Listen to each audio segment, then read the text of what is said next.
सुरू करत आहे। सर्वांना परत एकदा दीपावलीच्या हार्दिक हार्दिक पाडव्याच्या बलिप्रतिपदेच्या अनेक अनेक स्वामीमय अनंत शुभेच्छा। शुभ दीपावली। श्रोते हो, आजचा हा दिवस 3.5 मुहूर्तापैकी एक आहे। त्याला अर्धा मुहूर्त म्हटलं जातं आणि खूप शुभ मुहूर्त आहे। या मुहूर्तावरती अनेक आख्यायिका आहेत। आजच्या दिवशी बळीराजाला वामन देवानी म्हणजे बळीने काय सांग, बळी एक मोठा दानवीर होता। सांगायचं तात्पर्य काय, खूप दानवीर होता। जो येईल त्याला देऊन टाकायचं। काही जरी मागितलं तर त्यासारखा दानवीर कोण नाही। एवढं तो देऊन टाकायचा, काही मागितलं तर द्यायचा त्याच्या कृतीनुसार। आणि हे परब्रह्माला वाटायला लागली बाबा ही कुठेतरी चुकीचं आहे। कारण का कसली लोक यायला लागली, वाईट वागणारी सुद्धा तिथं मागा लागली। त्यामुळं त्याचं चांगलं का वाईट हा विचार न करता बळी हा दान करायचा। आणि त्याच्याच भक्तीचं एक कौतुक म्हणा की वामनानं बटू अवतार घेतला आणि बळीच्या ठिकाणी त्या जिथं राहत होता राजवाड्यात तिथं गेला आणि मागितलं 3 पावलं दान द्या फक्त मला। आणि 3 पावलं दान, तरी शुक्राचार्य बळीचे गुरु होते, नको देऊ नको म्हणले। हा वेगळाच दिसतोय आम्हाला। मात्र बळीनं ऐकलं नाही। आपल्याकडं जो कोणी याचकाला आहे त्याला माघारी पाठवायचं नाही। अतिथी देव भव हे बळीकडनं शिकावं, बळीराजाकडनं। आणि 3 पावलं दान सोपं आहे। मला काय मागून मागितले, 3 पावलं दिलं मला। वामनानं विराट रूप धारण केलं। पहिलं चरण टाकलं पृथ्वीवरती, अख्खी पृथ्वी व्यापून टाकली। बळीचं जेवढं राज्य होतं ते सगळं व्यापलं। स्वर्गात सुद्धा बळीचं राज्य होतं।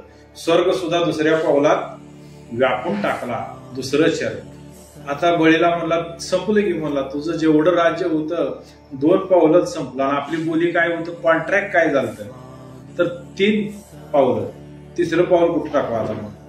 तेव्हाच बळी म्हणला माझ्या मस्तकावर ठेवा म्हणून। प्रभू तुम्ही विशाल आहे, तुम्ही अनंत कोटी आहे, तुम्ही परब्रह्म आहे। आम्ही तुमच्या चरणाचं दास आहे, माझ्या मस्तकावरती तुमचा पाय ठेवा। 3रं मस्तक बळीच्या मस्तकावर टाकलं आणि त्यांना पाताळात गाठला आणि पाताळाचा राजा करून टाकला बळीला। आणि ज्या ज्या वेळेला हा दिवस येईल त्यावेळेस माझा आणि तुझा संवाद या भूतलावरती होईल असा आशीर्वाद वामनाने बळीराजाला दिला। म्हणून हा तो बलिप्रतीचा दिवस। आता दुसरी आख्यायिका। आजच्या दिवशी गाणगापूरमध्ये श्री गुरुचरित्र अध्याय 47वा आणि अध्यायाचं नाव आहे अनेक स्वरूपाध्याय नाम। अनेक स्वरूप, अनेक आहेत, परत तिथं किती दिले तर ते तुम्हाला सांगतो। आता मी बोलत नाही, हे गुरुचरित्रातला अध्याय आणि देवाच्याने प्रसन्नपणे जे जे घडे बोलणे ते अत्यंत श्लाघ्यवाने याना उपरासादी। मी पदरच काय बोलत नाही, जे माझी गुरुमौली, जे माझे स्वामी देतात ते बोलतो।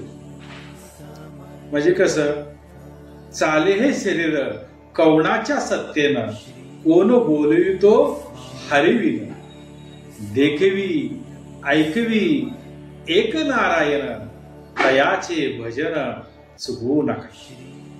तसं गुरुचरित्रामध्ये एक असंच वर्णन आलंय। अध्याय 47वा जरूर वाचावा आज, वेळ मिळाला तर। ज्याला त्याला वेळ काढावाच लागणार, कारण का संसारामध्ये असला ना वेळ मिळणार नाही। आणि परमार्थ करायचा असेल संसारामध्ये वेळ तुम्हाला भरपूर, चुकलं माझं, संसारात वेळ मिळतोय मात्र परमार्थाला वेळ मिळत नाही। परमार्थाला वेळ काढावा लागणार आहे। तसं गुरुचरित्रामध्ये अध्याय 47 अनेक स्वरूप असा अध्याय आहे आणि त्यामध्ये 7 शिष्य असतात. ते गाणगापूरला आलेले असतात. समर्थांपाशी नरसिंह सरस्वती सद्गुरू असतात त्या टायमाला. त्यांचा तो अवतार आहे दत्तात्रयांचा. आणि तिथं हे सगळेजण म्हणतात दिवाळी दिवशी, गुरुवर्य सद्गुरू आमची एक मागणी आहे, आमचे एक निवेदन आहे तुम्हाला. सद्गुरू म्हणतात बोला काय. तर कृपा करून आमच्या घरी येता का, एकदा तुमचं चरण लागलं पाहिजे आणि तुम्ही आमच्या घरी यावं. गुरुदेव म्हणलं कसं शक्य आहे म्हणलं. बघा कसं असते सद्गुरूचं, कसं असते शिष्याच्या मनात काय, शिष्याची वृत्ती, शिष्याचं ज्ञान किती खोलवरती गेलंय हे गुरु बघत असतो. त्याच्याकडे किती विवेक आलाय हा गुरु बघत असतो. सर्व शिष्य म्हणायचे या की घरी, आणि गुरु म्हणायचे कसे येणार आम्ही सगळ्याच्या घरी, 7 जणांच्या ठिकाणी, ती बी एकाच दिवशी.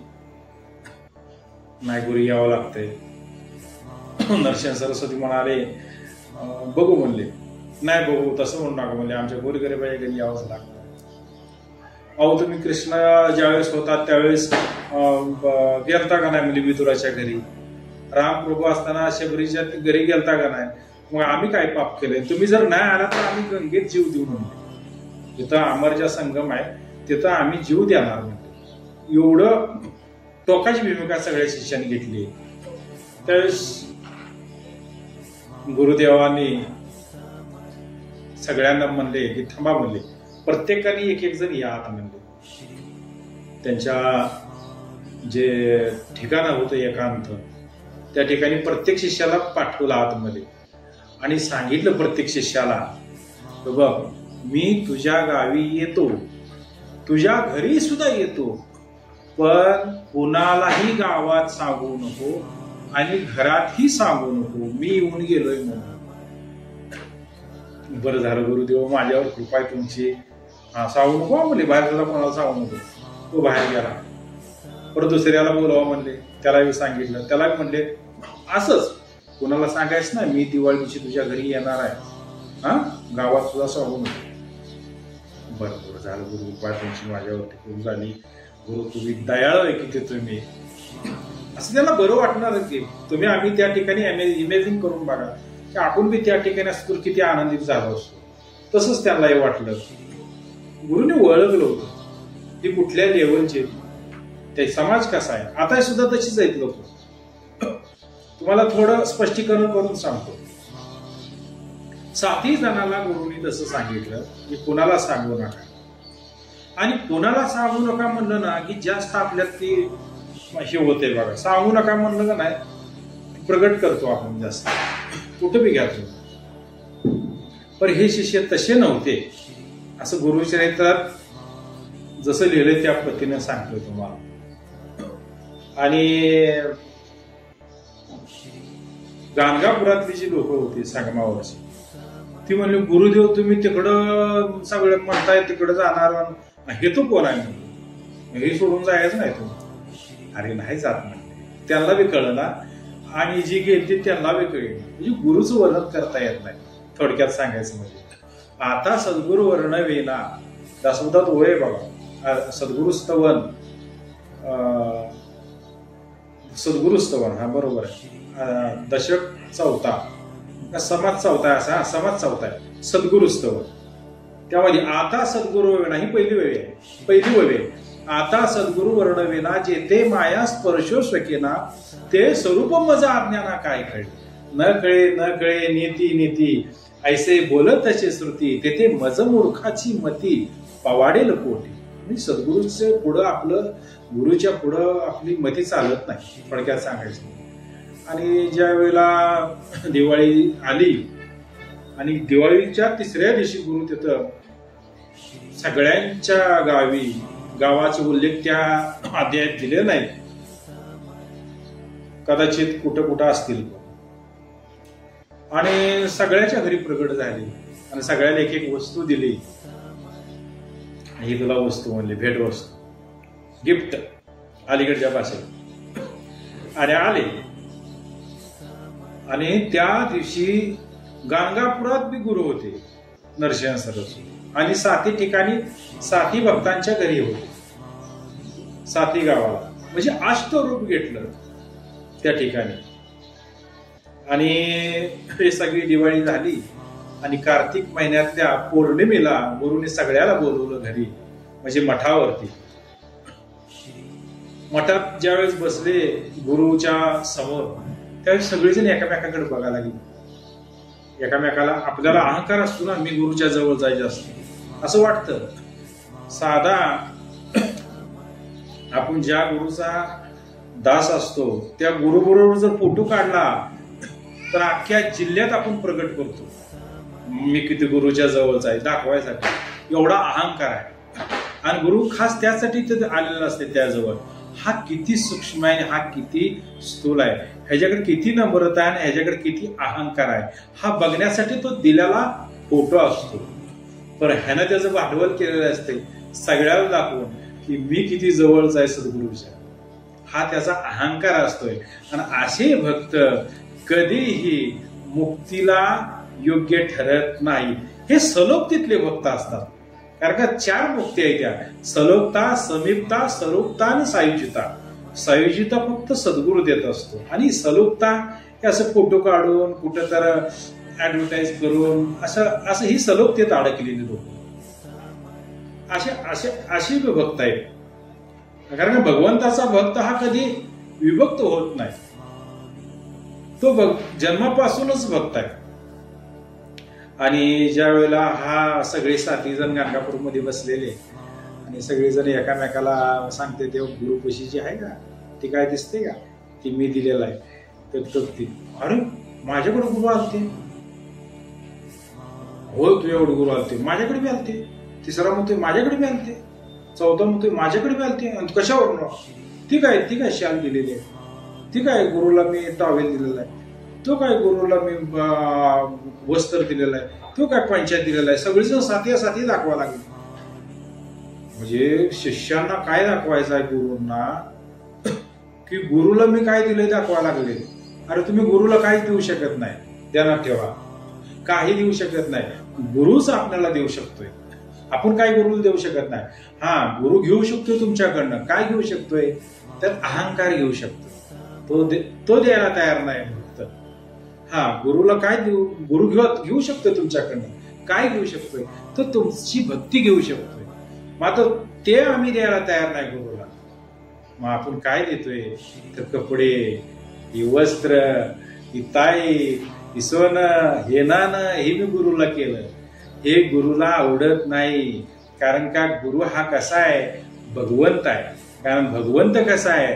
भगवंत भावाचा भुकेला आणि भावार्थ देखून भुलला. श्रोतेजन, अशी ही आख्यायिका आहे. आणि स्वामी समर्थाची तर लीला बघायची म्हणलं तर अफलातून आहे, अमर्यादित आहे. कारण का त्यांना म्हणतात अनंत कोटी ब्रह्मांड नायक, राजाधिराज, योगीराज, भक्तवत्सल, सच्चिदानंद, श्री सद्गुरु, श्री अक्कलकोट निवासी, श्री स्वामी समर्थ महाराज की जय. एवढी उपाधी त्यांना लावलेली आहे, ही भक्तांनीच लावलेली आहे. आता ह्याच्याबद्दल मी मात्र अक्कलकोट स्वामी समर्थाबद्दल तुम्हाला सांगणार आहे, मात्र आज नाही सांगू शकत. कारण का अक्कलकोट स्वामी समर्थांचं जर सांगायला गेलो तर अजून अर्धा तास वाढेल. त्यामुळे वेळेनं मर्यादा गाठलेली आहे. वेळेचं भान ठेवून हा व्हिडिओ ठेवावा लागतोय. तर तुम्ही संत जन आहात. स्वामी समर्थांचं जे काही मी सांगणार आहे, स्वामीच सांगणार आहेत, ते मी उद्यापासून प्रयत्न करणार आहे सांगायचं. आणि स्वामी हे कोण आहेत तेही तुम्हाला उद्यापासून सांगणार आहे. आता आजही सांगत होतो तेही स्वामी सांगत होते, आणि उद्या बी सांगणार आहे तेही स्वामी सांगणार आहे. झालेली सेवा तुम्हा महान संतांच्या चरणी अर्पण करून दास इथंच रजा घेतो. अनंत कोटी ब्रह्मांड नायक, राजाधिराज, योगीराज, श्री स्वामी समर्थ महाराज की जय. जय स्वामी समर्थ.